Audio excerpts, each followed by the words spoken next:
Poitou, que nous trouvons de l'autre côté de la Loire, en face de la Bretagne et de l'Anjou, est un pays formé d'éléments très divers, mais non point mélangés. Trois populations fort distinctes y occupent trois bandes de terrain qui s'étendent du nord au midi. De là les contradictions apparentes qu'offre l'histoire de cette province. Le Poitou est le centre du calvinisme au XVIe siècle. Il recrute les armées de Coligny et tente la fondation d'une république protestante. Et c'est du Poitou qu'est sortie de nos jours l'opposition catholique et royaliste de la Vendée. La première époque appartient surtout aux hommes de la côte, la seconde au bocage vendéen. Toutefois, l'une et l'autre se rapportent à un même principe, dont le calvinisme républicain, dont le royalisme catholique n'ont été que la forme. Esprit indomptable d'opposition au gouvernement central. Le Poitou est la bataille du Midi et du Nord. C'est près de Poitiers que Clovis a défait les Goths, que Charles Martel a repoussé les Sarrasins, que l'armée anglo-gasconne du prince noir a pris le roi Jean. Mêlé de droit romain et de droit coutumier, donnant ses légistes au nord, ses troubadours au midi, le Poitou est lui-même comme sa Mélusine. Assemblage de natures diverses, moitié femme et moitié serpent. C'est dans le pays du mélange, dans le pays des mulets et des vipères, que ce mythe étrange a dû naître. Ce génie mixte et contradictoire a empêché le Poitou de rien achever. Il a tout commencé. Et d'abord, la vieille ville romaine de Poitiers, aujourd'hui si solitaire, fut avec Arles et Lyon la première école chrétienne des Gaules.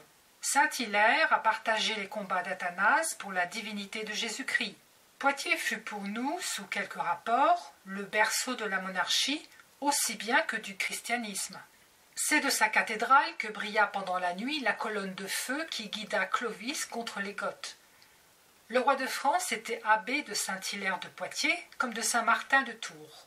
Toutefois, cette dernière église, moins lettrée, mais mieux située, plus populaire, plus féconde en miracles, prévalut sur sa sœur aînée. La dernière lueur de la poésie latine avait brillé à Poitiers avec Fortuna. L'aurore de la littérature moderne y parut au XIIe siècle. Guillaume VII est le premier troubadour. Ce Guillaume, excommunié pour avoir enlevé la vicomtesse de Châtellerault, conduisit, dit-on, 100 000 hommes à la Terre Sainte, mais il emmena aussi la foule de ses maîtresses. C'est de lui qu'un vieil auteur dit « Il fut bon troubadour, bon chevalier d'armes, et courut longtemps le monde pour tromper les dames. » Le Poitou semble avoir été alors un pays de libertins spirituels et de libres penseurs. Gilbert de la Porée, né à Poitiers et évêque de cette ville, collègue d'Abélard à l'école de Chartres, enseigna avec la même hardiesse, fut comme lui attaqué par saint Bernard, se rétracta comme lui, mais ne se releva pas comme le logicien breton. La philosophie poitevine naît et meurt avec Gilbert. La puissance politique du Poitou n'eut guère meilleure destinée. Elle avait commencé au IXe siècle par la lutte que soutint contre Charles le Chauve Aymon, père de Renaud, comte de Gascogne, et frère de Turpin, comte d'Angoulême. Cette famille voulait être issue des deux fameux héros de roman, Saint Guillaume de Toulouse et Gérard de Roussillon, comte de Bourgogne. Elle fut en effet grande et puissante et se trouva quelque temps à la tête du Midi. Ils prenaient le titre de duc d'Aquitaine, mais ils avaient trop forte partie dans les populations de Bretagne et d'Anjou qui les serraient au nord. Les Angevins leur enlevèrent partie de la Touraine, Saumur, Loudun, et les tournèrent en s'emparant de Saintes. Cependant, les comtes de Poitou s'épuisaient pour faire prévaloir dans le Midi, particulièrement sur l'Auvergne, sur Toulouse, ce grand titre de duc d'Aquitaine. Ils se ruinaient en lointaines expéditions d'Espagne et de Jérusalem. Homme brillant et prodigue, chevalier troubadour souvent brouillé avec l'Église, mœurs légères et violentes, adultère célèbre, tragédie domestique. Ce n'était pas la première fois qu'une comtesse de Poitiers assassinait sa rivale lorsque la jalouse Éléonore de Guyenne fit périr la belle Rosemonde dans le labyrinthe où son époux l'avait cachée. Les fils d'Éléonore, Henri, Richard Cœur de Lion et Jean, ne surent jamais s'ils étaient poitevins ou anglais, angevins ou normands. Cette lutte intérieure de deux natures contradictoires se représenta dans leur vie mobile et orageuse.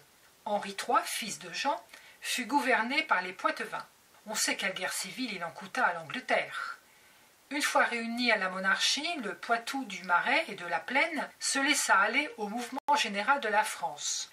Fontenay fournit de grands légistes, Tiraco, les Belly, les Brissons. La noblesse du Poitou donna force courtisans habiles, Thouars, Mortemart, Maigret, Montléon. Le plus grand politique et l'écrivain le plus populaire de la France appartiennent au Poitou oriental. Richelieu et Voltaire, ce dernier né à Paris, était d'une famille de Parthenay. Mais ce n'est pas là toute la province. Le plateau des Deux-Sèvres verse ses rivières, l'une vers Nantes, l'autre vers Niort et La Rochelle. Les deux contrées excentriques qu'elle traverse sont fort isolées de la France. La seconde, petite Hollande, répandue en marais, en canaux, ne regarde que l'océan, que La Rochelle. La ville blanche, comme la ville noire, La Rochelle, comme Saint-Malo, fut originairement un asile ouvert par l'Église aux Juifs, aux serfs, aux colibères du Poitou. Le pape protégea l'une comme l'autre contre les seigneurs. Elles grandirent affranchies de dîmes et de tribus. Une foule d'aventuriers sortis de cette populace sans nom exploitèrent les mers comme marchands, comme pirates. D'autres exploitèrent la cour et mirent au service des rois leur génie démocratique, leur haine des grands. Sans remonter jusqu'au cerf le d'Ast de l'île de Ré, dont Grégoire de Tours nous a conservé la curieuse histoire, nous citerons le fameux cardinal de Sion qui arma les Suisses pour Jules II, les chanceliers Olivier sous Charles IX, Balu et Doriol sous Louis XI. Ce prince aimait à se servir de ses intrigants, sauf à les loger ensuite dans une cage de fer. La Rochelle crut un instant devenir une Amsterdam dont Coligny eût été le Guillaume d'Orange. On sait les deux fameux sièges contre Charles IX et Richelieu, tant d'efforts héroïques, tant d'obstination, et ce poignard que le maire avait déposé sur la table de l'hôtel de ville pour celui qui parlerait de se rendre.